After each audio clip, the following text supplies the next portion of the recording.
रविंद्र जी, चुनाव परिसमन के बाद अब नया जो समीकरण पैदा हुआ है उसमें क्या लगता है कि दिल्ली में बीजेपी की कितनी सत्ता में आने की वापसी में कितनी होगी? मुझे लगता है कोई संदेह होना ही नहीं चाहिए।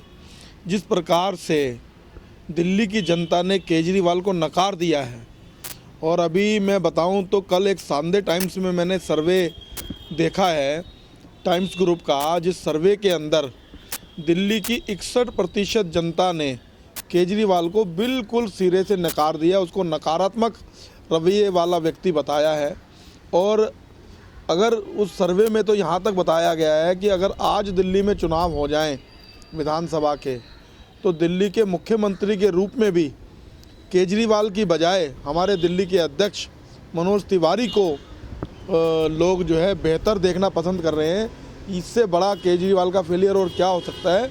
आने वाली निगम में भारतीय जनता पार्टी तीनों निगमों में अपना परचम भारी बहुमत से लहराएगी। सर, अगर सर्वे की बात करें तो दोनों का क्या है कि अरविंद केजरीवाल हो या मनोज तिवारी हो, उनको दोनों को बराबर लोगों ने पसंद किया है मुख्यमंत्री के तौर पर। तो क्या लगता है इससे फ़ायदा बीजेपी को जाएगा या कांग्रेस को? क्योंकि आपका जो मुख्य मुकाबला होगा वो किससे होगा?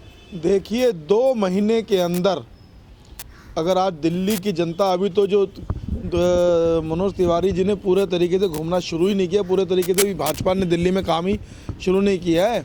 2 महीने के अंदर अगर केजरीवाल के बराबर में दिल्ली की जनता मुख्यमंत्री के रूप में मनोज तिवारी को देखना पसंद कर रही है, तो मैं समझता हूं केजरीवाल को तुरंत इस्तीफ़ा दे देना चाहिए। क्योंकि उसने एक आम आदमी के मानस पटल के ऊपर अपनी एक छवि बनाकर, बेदाग छवि बनाकर दिल्ली की जनता को कहीं ना कहीं झूठे वायदों में फंसाकर दिल्ली की कुर्सी हथियाई थी। और आज वही दिल्ली की जनता केजरीवाल के बजाय दिल्ली में मनोज तिवारी को, बीजेपी के अध्यक्ष को अगर मुख्यमंत्री के रूप में देखना पसंद कर रही है, तो ये इससे बड़ा फेलियर केजरीवाल के लिए और कोई हो नहीं सकता। सर, अभी पीछे जब केजरीवाल और पूरे इनकी विधानसभा के सारे तकरीबन सब पंजाब पहुंचे थे, पंजाब चुनावों में कैंपेनिंग किया, दिल्ली छोड़ दी तो लोगों ने कहा दिल्ली को मूर्ख बनाकर पंजाब गए। अब उसके बाद फिलहाल तो अभी इलाज कराने गए हैं, लेकिन उसके बाद ये कहा जा रहा है कि वो बेंगलोर जाएंगे। क्या लगता है सर इससे कि दिल्ली की का जो उनके चाहत थी, जो दिल्ली की जनता से उन्होंने वादे किए थे, उसको छोड़कर वो बाहर के राज्यों में जा रहे हैं? देखिए, इन्हीं सब बातों की वजह से दिल्ली की जनता केजरीवाल से नाखुश है।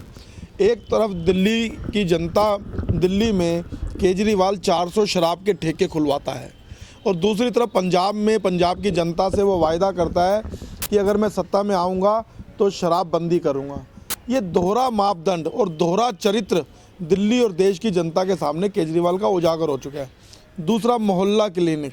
दिल्ली में स्वास्थ्य और चिकित्सा के नाम पर, मोहल्ला क्लिनिक के नाम पर जो करोड़ों अरबों रुपए का घोटाला केजरीवाल सरकार कर रही है, मैं पूछना चाहता हूं कि अगर तुम्हारा इलाज, तुम्हारी खांसी का इलाज अगर दिल्ली में नहीं हो सकता, खांसी के इलाज के लिए अगर उसको बेंगलोर जाना पड़ रहा है, तो इन दिल्ली में मोहल्ला क्लिनिक खोलने का क्या महत्व है, क्या मायना है इसका?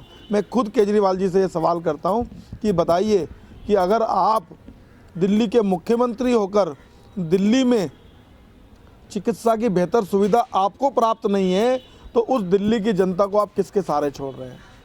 इसका मतलब कहीं ना कहीं दोहरा मापदंड, दोहरा चरित्र लेकर केजरीवाल जी रहे हैं, और जो दिल्ली की जनता के सामने आ गया है। और मैं आपको बता रहा हूं, आने वाले समय में आप देखिएगा, अभी भी तीनों नगर निगमों में भाजपा की सरकार है।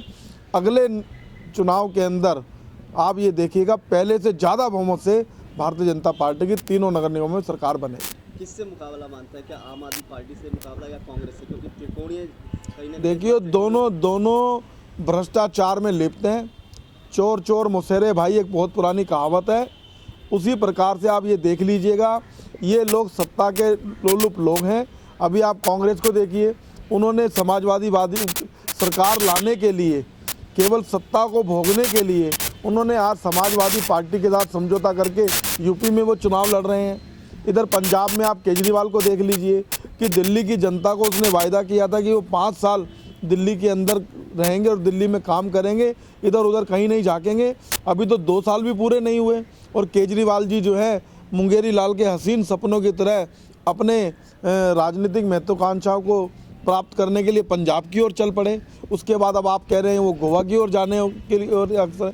तो मुझे लगता है कहीं ना कहीं केजरीवाल को खुद भी सोचना होगा, कुछ भी आदमी को आत्म मंथन करना चाहिए, रात को बैठकर सोचना चाहिए कि तूने क्या बोला था और तूने क्या दिया है दिल्ली की जनता को। ये केजरीवाल के लिए कहीं ना कहीं आत्म मंथन का भी विषय होना चाहिए। अब चुनाव में कुछ ही समय शेष रह गया, लेकिन परिसीमन के बाद कुछ दिग्गज जो भाजपा के दिग्गज नेता थे उनकी सीटों के समीकरण बिगड़ गए हैं। क्या लगता है कि जो दिग्गज वो कहाँ से लड़ेंगे या किस तरह से वो पार्टी को मजबूत करेंगे?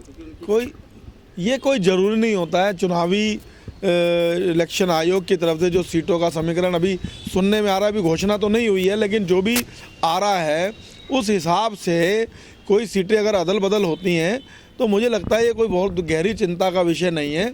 और रही दिग्गजों की बात, तो भारतीय जनता पार्टी में सब कार्यकर्ता हैं, किसी प्रकार के दिग्गज शब्द के साथ मैं किसी पार्टी के नेता को नहीं नवाजता। बीजेपी अनुशासित पार्टी कार्यकर्ताओं की पार्टी है और पार्टी जिस कार्यकर्ता को जो जिम्मेदारी देगी, चाहे वो छोटी हो चाहे वो बड़ी हो, वो बखूबी उसको अंजाम देगा। तुम्हारी उनका नहीं सही बात है, कुछ ना कुछ तो बदला देने ये व्हाट्सएप पे भेज दे, मुझे भेज देगा, मेरे को फेसबुक